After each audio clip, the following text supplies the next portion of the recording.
Hello and welcome to yet another episode of the In-Depth series. My name is Pooja Dwivedi. Today we are observing the National Panchayati Raj Day, and that is why it has become important for us to understand it from the general as well as Gandhian philosophy perspective. We are going to look at this from the both perspective, the general and the Gandhian manifestation of ideology, how Panchayati Raj is, and of course it is important for us to understand this from the perspective of GS mains paper second and prelims examination as well. So the first thing that we have to know is what is the panchayat. It actually comes from a Sanskrit word, from the Sanskrit word panch. Panch means five and ayat means assembly. So the assembly of five people is known as panchayat, who are looking at the affairs of the local people. The first National Panchayati Raj Day was celebrated in 2010. Since then, every year we are celebrating 24th April as the National Panchayati Raj Day. It marks the enactment of the 73rd Amendment of the Constitution in 1992. So that is why on this day, as this particular law was enacted, that is why we celebrate it. We have to keep all this in mind. The theme for the National Panchayati Raj Day for 2023 this year is Sustainable Panchayat, Building Healthy, Water Sufficient, Clean and Green Villages, Promoting This is the theme, okay? The aim is to promote sustainable development in rural areas by ensuring that there is availability of water, promoting good health and practices, creating a clean and green environment. All right, moving on. Article 40 made a mention of panchayats. Article 246 empowered the state legislatures to legislate with respect to any subject that is in the local self-government list. Not a list, but related to local self-government. Panchayati Raj institution was constitutionalized through the 73rd Amendment Act of 1992 in order to build a democracy at the grassroots level so that people can take part. It's a representative democracy, and India is not alien to such kind of democracy. We have had this kind of democracy since ancient times. So to build democracy at the grassroots level and entrusted with the task of rural development in the country, because the actual India resides in the rural India. See, Panchayati Raj institution is a system of rural, local self-government. The law on the governance of India's villages was also manifestation of one of the ideas, central principles of Mahatma Gandhi.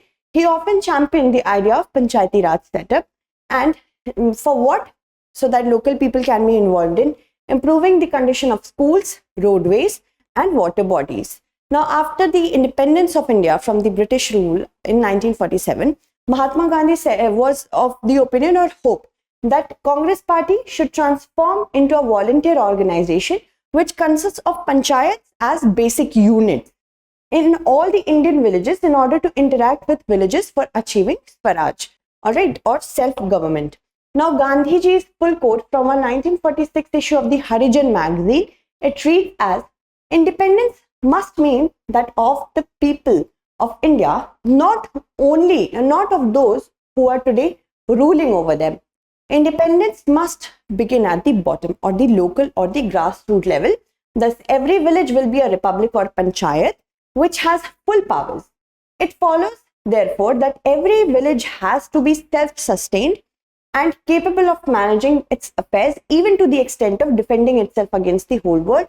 So he had an idea of making the local governments in different villages so powerful that it is self-sustainable. It does not have to depend for finances, for models on any other part of the world, but of course self-sustain itself and also be strong enough to take on to the whole world.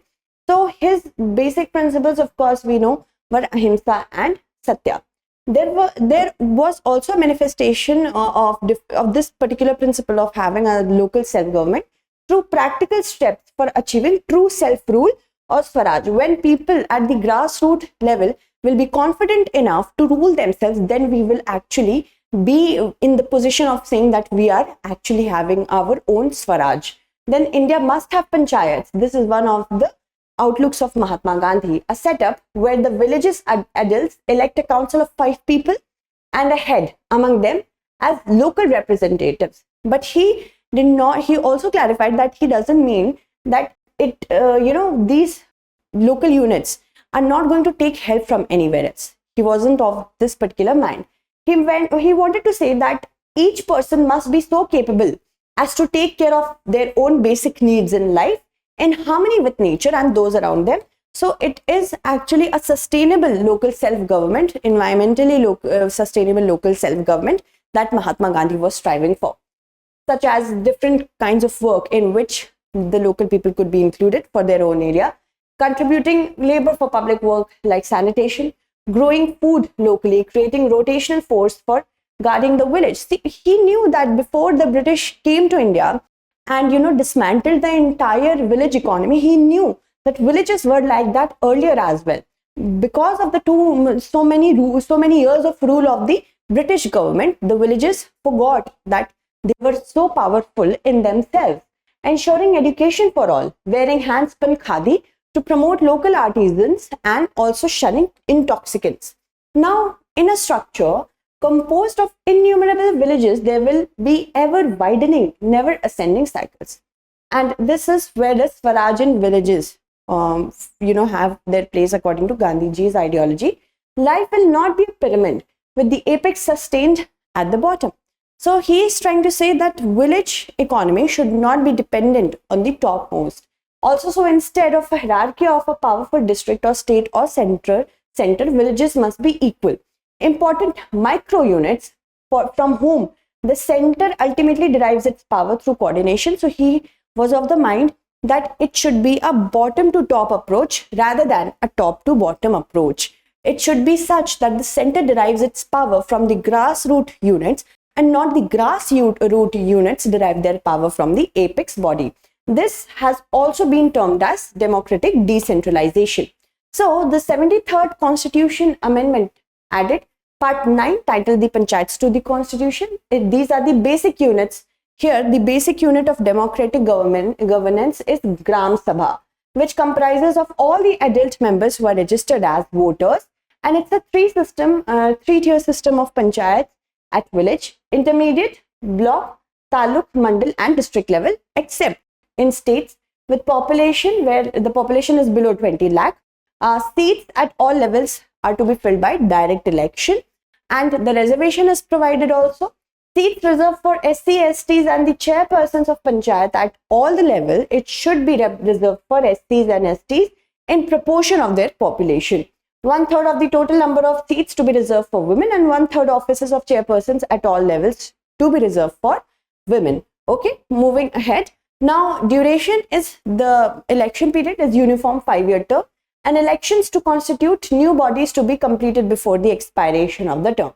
In the event of dissolution, election compulsory has to take place within 6 months.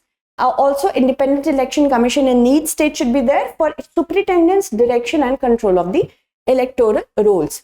The power to the panchayat, the powers that have been provided to the panchayats, that is that panchayats have been authorized to prepare plans for economic development as well as social justice in respect of whatever the points are given in the 11th schedule.